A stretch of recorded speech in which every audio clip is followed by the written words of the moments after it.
pour faire la palle de l'hiver comme chaque saison en fait. J'adore faire ces vidéos, j'adore choisir les livres à chaque fois, je m'éclate. Enfin bref, du coup avant de vous présenter les 4 livres que j'ai choisis pour l'hiver, je vais revenir sur les 4 livres que j'avais choisi de lire en automne et que j'ai plus ou moins lu.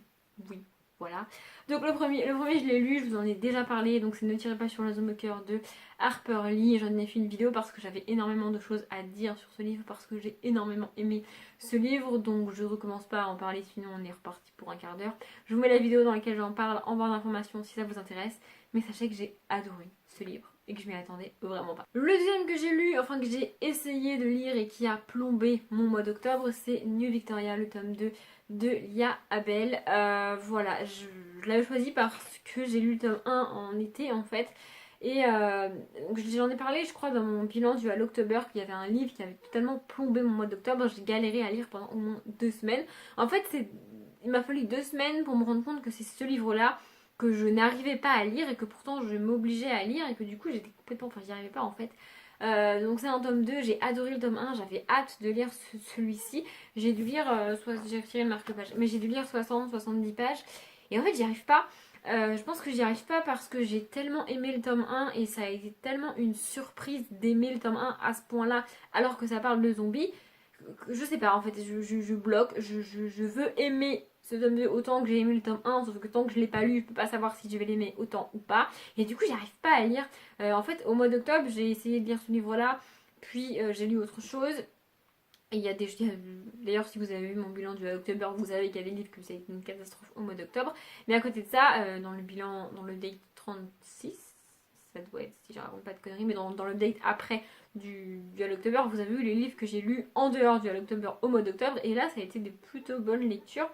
Du coup, voilà, j'alternais entre j'essaye de lire ça, je lis un livre qui est pas bien, j'essaye de lire ça, je lis un enfin qui est pas bien, que moi j'arrive pas à lire, je lis un livre que j'arrive à lire et que c'est trop bien, et puis j'essaye de lire ça. Enfin, j'y arrive pas. Et au bout d'un moment, j'ai eu une espèce de déclic et je me suis dit, mais pourquoi je suis en train de m'obliger à lire alors que je n'y arrive pas? Ok, je veux l'aimer et ok, je veux le lire, mais je peux l'abandonner juste pour l'instant et je le reprendrai plus tard. Alors, je vais le ranger dans ma bibliothèque et pas dans ma palle. Ce qui fait que je ne sais pas quand je le lirai, je ne sais pas si je le relirai un jour, si je réessayerai. Il est là, je vais le garder parce que j'ai quand même envie de le lire, mais pas maintenant. Enfin, pas en tout cas, en automne, ça n'a pas été possible, j'y arrivais pas. Peut-être que j'ai voulu le lire trop rapproché du tome 1, peut-être que j'essaierai de le lire l'été prochain, quand ça fera un an que j'aurai lu le tome 1, enfin j'en sais rien, mais tout ce que je sais c'est que quand j'ai voulu le lire en mois d'octobre, ça a été impossible de le lire, donc je l'ai mis de côté, je vais le ranger et je le reprendrai un jour ou pas, je ne sais pas, mais maintenant c'est pas possible. Le troisième livre, c'est celui qui était depuis très très longtemps dans ma palle, c'est 12 Years a Slave de Solomon Northup, donc c'est une histoire vraie qui a été adaptée en film.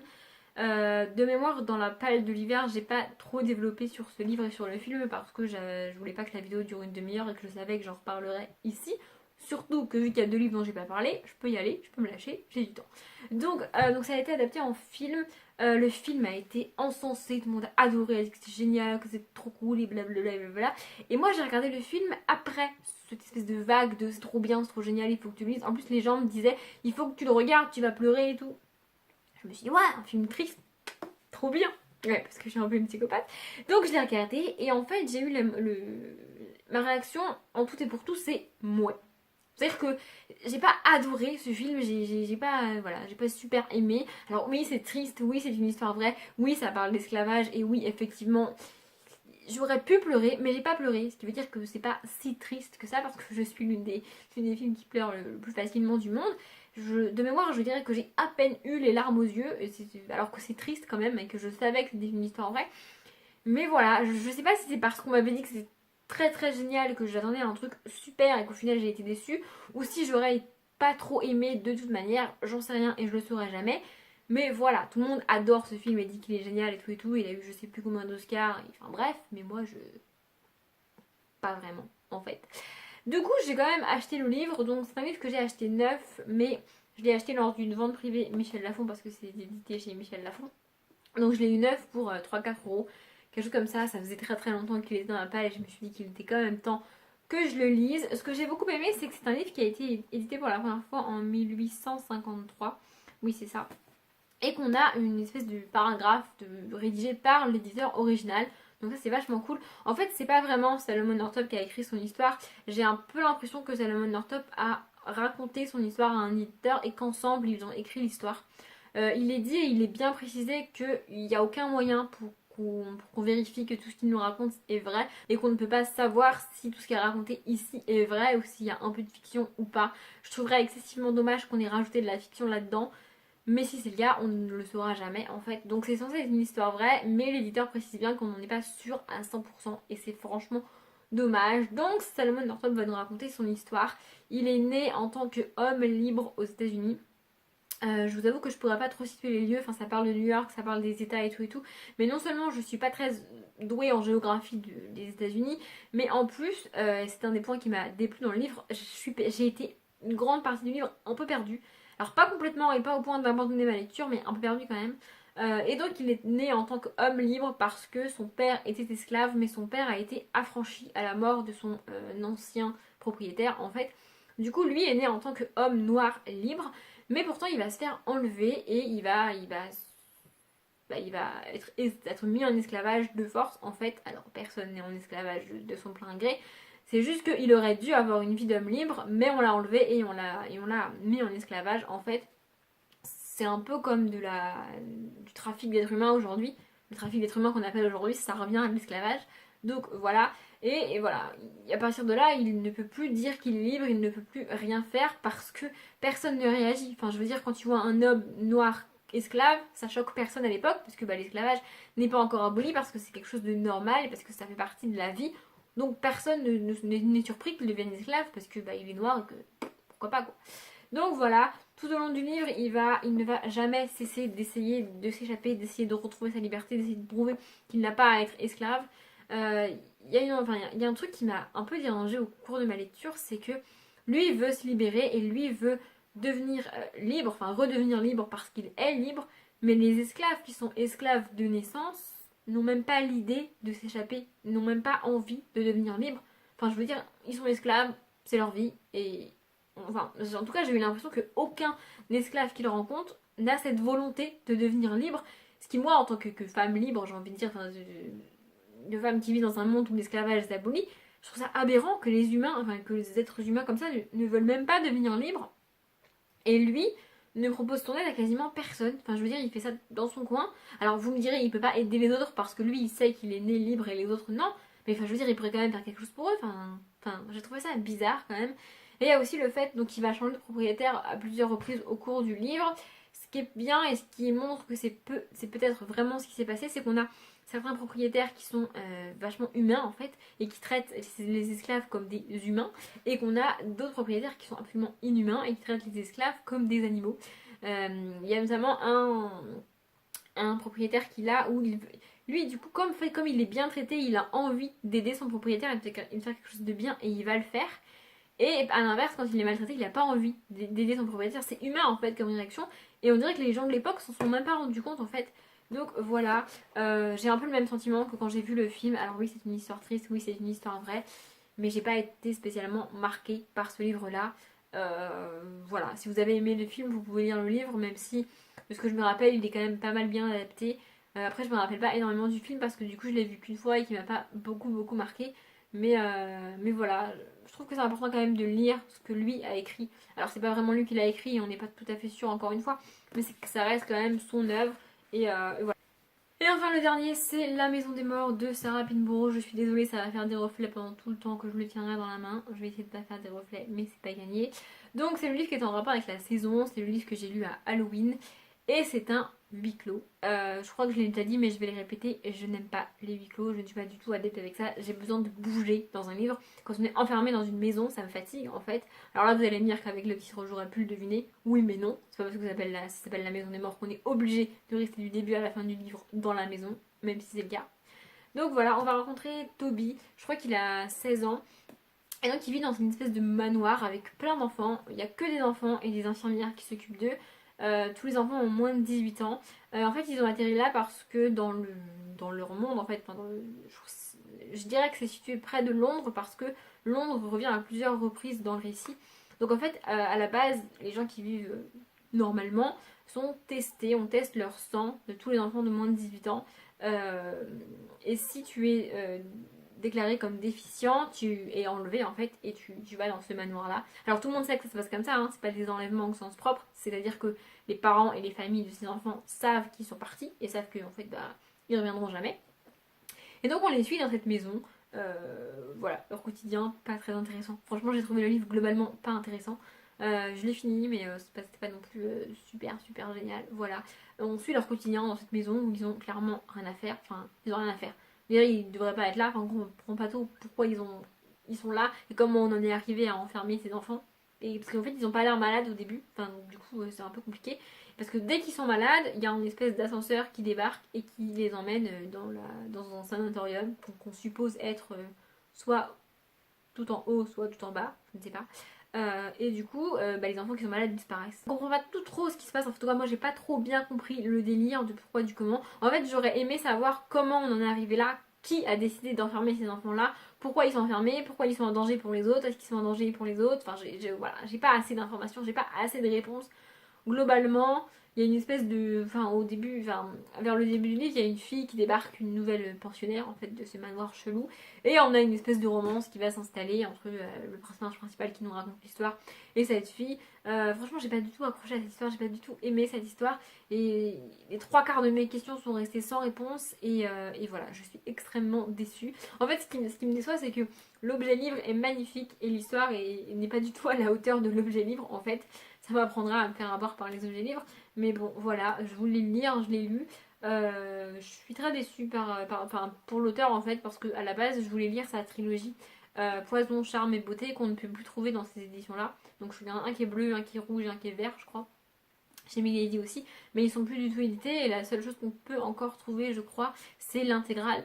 Et j'aime pas du tout les intégrales, c'est un format que je ne supporte pas. Mais je m'étais dit que si j'appréciais ce livre-là, je pourrais peut-être lire Poison, Charme et Beauté en forme intégrale. Et vu comment j'ai été déçue, je pense pas. Je suis même pas sûre de relire un jour du Sarah Pinborough. Voilà, ce livre m'a globalement déçue. Maintenant, je vais vous présenter les 4 livres que j'ai choisis pour l'hiver. J'adore choisir les livres, j'ai déjà dit en début de vidéo, mais vraiment c'est quelque chose que j'aime beaucoup faire. Donc je vais vous les présenter dans l'ordre dans lequel j'ai lu ceux de la palle de l'automne. C'est comme ça que je fais parce que sinon je sais pas comment les ordonner. Donc ce sera d'abord le classique, ensuite la suite de saga, ensuite le livre en rapport avec la saison. Non, ensuite le livre qui est depuis très longtemps dans la palle et enfin le livre en rapport avec la saison. Donc le premier c'est le classique et j'ai choisi Un long dimanche de fiançailles de Sébastien Japrisot. Oui, c'est encore un film qui a été adapté en film. Oui, c'est encore un film que j'ai vu, revu, re-revu, que je connais par cœur et que j'adore. Et je sais pas pourquoi, je sens que je vais dire la phrase de il faut lire, il faut voir ce film et tout le monde a vu ce film. Et que Cédric va mettre en commentaire ah mais non, moi je l'ai pas vu. Comme il a osé me mettre pour Million Dollar Baby. S'il vous plaît, lynchez-le, allez sur sa chaîne et lynchez-le, il n'a jamais vu Million Dollar Baby. Enfin voilà, voilà. Donc c'est pareil, Cédric, si tu n'as pas vu Un long dimanche de fiançailles, eh bien regarde le film, s'il te plaît. Merci. Voilà, j'adore cette histoire. C'est un livre assez long quand même, enfin il fait plus de 300 pages. Comme d'habitude c'est un classique, donc j'ai peur des classiques et j'aime tellement l'histoire que j'ai peur d'être déçue par le livre. En fait, quand j'aime un film adapté d'un livre et que j'ai pas encore lu le livre, j'ai peur d'aimer la mauvaise version de l'histoire. J'ai peur que le film soit mal adapté et que du coup j'aime beaucoup le film qui est en fait une espèce de mauvaise version de l'histoire de base écrite par l'auteur. Je sais pas si je suis très claire dans ce que je dis, mais voilà, j'ai hâte de lire ce livre et j'ai peur de lire ce livre, un peu comme Ne tirez pas sur l'oiseau moqueur. Donc voilà, ça se passe pendant la Première Guerre mondiale pour ceux qui ne le savent pas. Et j'ai choisi de le lire en hiver parce que pour moi c'est un livre, de ce que je me rappelle dans le film, je l'ai vu beaucoup de fois dans ma vie mais ça fait longtemps que je ne l'ai pas regardé. Je crois que ça se passe en hiver. Enfin, ça se passe pendant la guerre et il y a forcément au moins un hiver, hein, enfin, même 4 hivers pendant la guerre. Mais je crois que ça se passe en hiver parce qu'il y a une histoire de gants rouges tricotés, tout ça, enfin bref. Donc pour moi, c'était un livre à lire en hiver, donc je vais le lire cet hiver. La suite de saga, c'est peut-être pas une surprise si vous avez vu mon book haul notamment. Hein. J'ai choisi Roddy. Donc c'est le tome 5 des Mark Men de Jack Ronover. Voilà. Lui, ce sera lu. Et voilà. Je pense que je vais lire celui-ci courant décembre, avant la fin de l'année 2017, et que je lirai Asa, qui est le dernier tome, le 6e tome, en janvier ou en février, histoire de terminer la saga. Parce que je me suis rendu compte que j'avais commencé la saga fin 2016 et qu'elle n'est toujours pas finie. Et que maintenant j'ai plus d'excuses parce que j'ai tous les tomes dans ma palle. Donc voilà, j'ai hâte de le lire, autant le mettre dans ma palle. Le troisième, celui que j'ai depuis très longtemps dans la palle, je vais être franche avec vous, ça devient compliqué de choisir un livre qui appartient à cette catégorie-là, parce qu'en fait,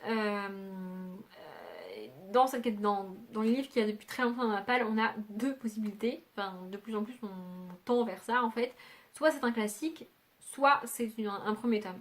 Alors j'ai rien contre choisir un tome 1, sauf que j'essaye de pas avoir trop de sagas en même temps, donc je peux pas lire un tome 1 tant que j'ai pas fini des sagas, vous voyez c'est compliqué.